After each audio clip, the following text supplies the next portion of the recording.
Natarajasana dancer's pose. Let's have a little explore and see what we come up with. So I'm going to teach the variation where you reach back this way rather than the arms overhead. So that's the variation that we're exploring. One key element obviously is balance. So this standing foot on the floor, the key to balance is in the big toe. Your ankle has a lot more mobility this way than this way. So as soon as the big toe is lost, that's when we roll outwards and lose our balance. So really plug down through the big toe. Also, natural standing for most people is with a slight external rotation at the hip. And what that means is that the toes just slightly turn out to the sides. Standing parallel or standing feet together is less intuitive, it's less natural. So if we want to balance on one foot, it makes sense to give ourselves the base that feels more natural. So perhaps you might like to explore with your standing foot, very slightly letting the toes turn out. Normally, if you take just a few little jumps, the way that your feet will land is the most natural way for your feet. Look down and you'll see they're probably slightly turned out. Try shifting onto one foot and maybe have a little go at just a tree pose. Just see how that feels, and then try really paralleling your foot and have another little go at the tree pose and see how that feels, just to explore that foundation for yourself. So perhaps slightly turned out, really gluing down through the big toe. Now with the standing leg, should we lock the knee? Should we not lock the knee? The jury's out. There's no real clear evidence to suggest that at the time of recording, there's no real clear evidence to suggest that locking of joints is damaging for them. This is more of a belief than something that we have empirical evidence for. So really, you have to feel into what's right for your body. But let's just think about it mechanically. If you have the knee locked, the knee isn't able to move to assist you with the balance, so that drives more movement into the foot and the ankle. If the knee is soft, you're able to move the knee and the ankle. This is sort of a double-edged sword. It depends how mobile and strong your knee is. If your knee is really mobile, softening the knee might actually make you really wobbly, because that's now another joint that you need to try to control. However, if your ankle isn't really able to control the movement on its own, softening the knee might help to share and distribute the load. So it's really for you to explore a soft knee, a locked knee. I, for a long time, was softening my knee during my practice and in my balances, and that was really helping my body. It sent a lot of the work into these lateral hip stabilizing muscles. It gave me the sense of being able to adapt and move and shift. And recently I've been playing around with locking the knee and drawing up and in, and now that feels like a good journey to be on. So allow yourself the opportunity to change and evolve through time, and keep checking in and be curious with it and see where it takes you. So we've plugged down through the big toe.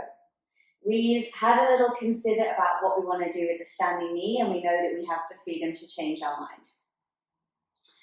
The outside hip muscles will naturally switch on to balance you. You don't really need to think about them. With the lifted leg, this is hip extension. This is hip flexion, hip extension. So this is hip extension. The muscles that produce hip extension are hamstrings, they're like the assisters, glute max, that's the primary hip extensor. So thinking about squeezing that bum cheek is going to be helpful. The glute max not only does hip extension, it also does external rotation. So I know often a cue is given to square the hips, but actually if we're working towards the shape, it makes more sense just to really make use of the muscles that are creating the movement. So I would say allow the external rotation, allow the hips to open to the side, be inspired by the ballet world. I work almost exclusively in external rotation because it creates more strength and mobility. So I would say, unless you're really strict, like I'm doing the alignment just for the sake of doing the alignment, If you're trying to maximize what the body naturally wants to do, follow those natural patterns, allow the hip to open to the side.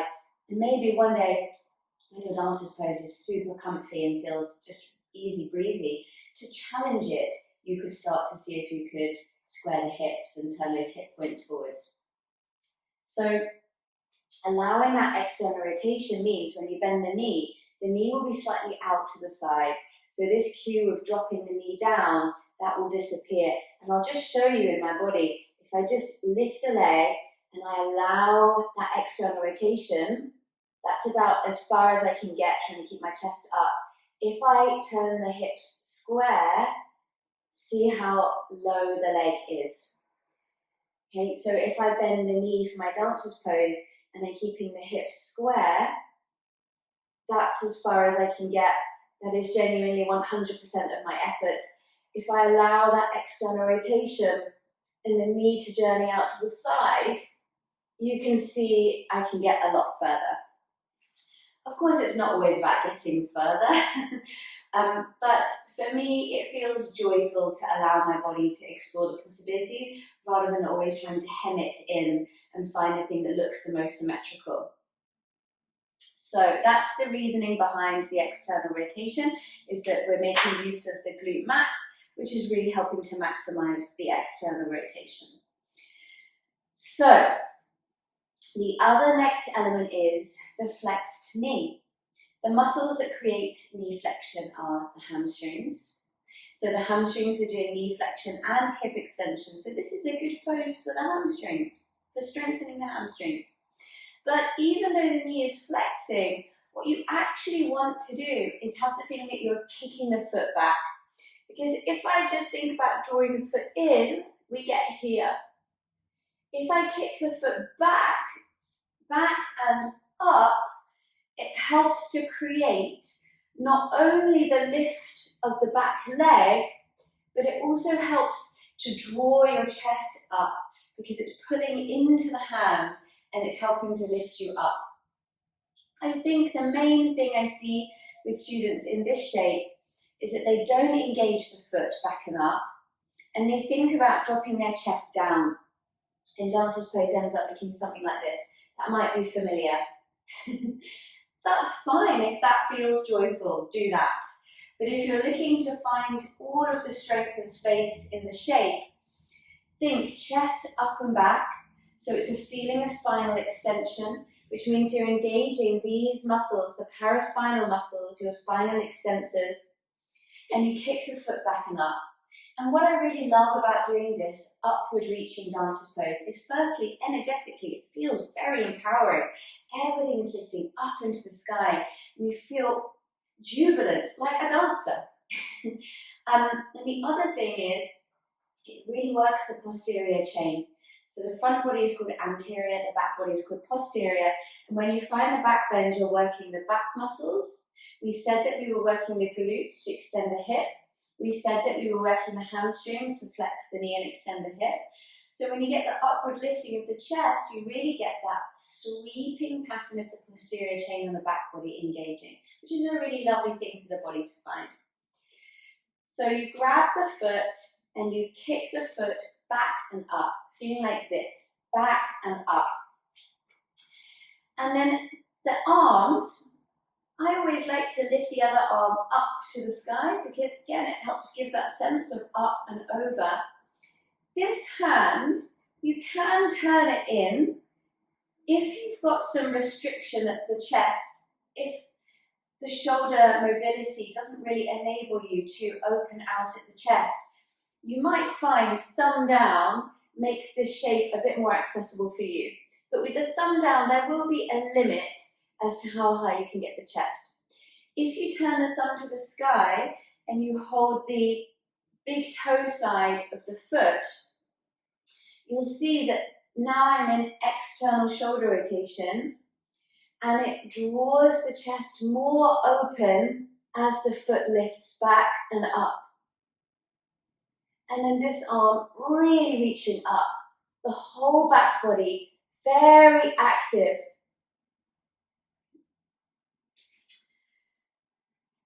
When we start to work towards the bind, the reaching of the arms overhead.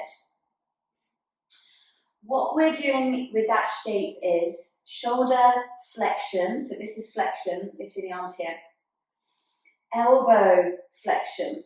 So a really nice way to start is to find this shape and bring it into other areas of your practice. So for example, high lunges, and then get the sense of lifting up and back. And that way we can start to work the shoulder mobility and then work the arms behind your head.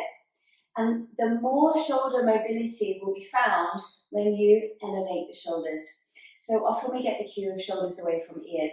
But if you just try this with me now, bring your arms close to your head and put your shoulders down.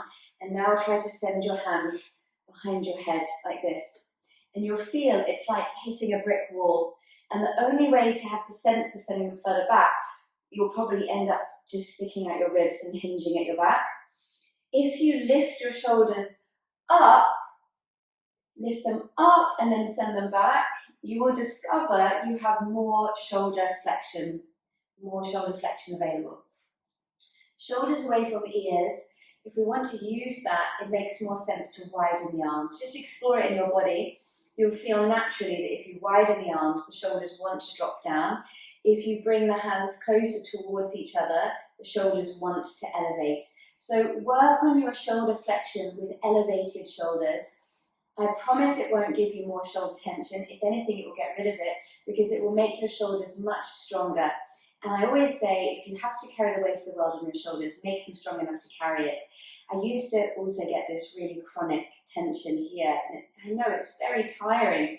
And since I started doing strength work on my upper traps and really working my shoulder elevation strength, all of that's disappeared. I mean, they are pretty sore today, to be honest. That's because I've done strength training in the last few days on those muscles. And the feeling of soreness from effort and training is not the same as that tiring, constant aching tension. So be fearless with training those muscles. And if you're worried that it's going to give you bulky upper shoulders, I think you can see that it doesn't. So don't be afraid of that. So for that shape, work on getting the shoulders elevated and sending the arms behind your head. And even though I said you will hinge at the back and stick out your ribs, we don't want to be doing that if we're training our shoulder mobility, but for the back bend, for dancer's pose, you need to stick out your ribs. This is a really good strengthening shape to do, to work on Natrajasana with the bind overhead, is doing it without holding the foot. You can see I'm nowhere near, but it's a really good way to work the strength. So I'm squeezing this back bum cheek. I'm lifting the leg as high as I can, not worrying about if the hips are opening. Lifting the shoulders, sending the arms back and close to the head. And I feel this down the whole sweep of the back muscles into the glutes. So that's a really nice strength way to start to work towards it. When you want to start to work towards the flip, it's helpful to take the balance element out of it. So to get the bind, you hold onto the outside edge of the foot.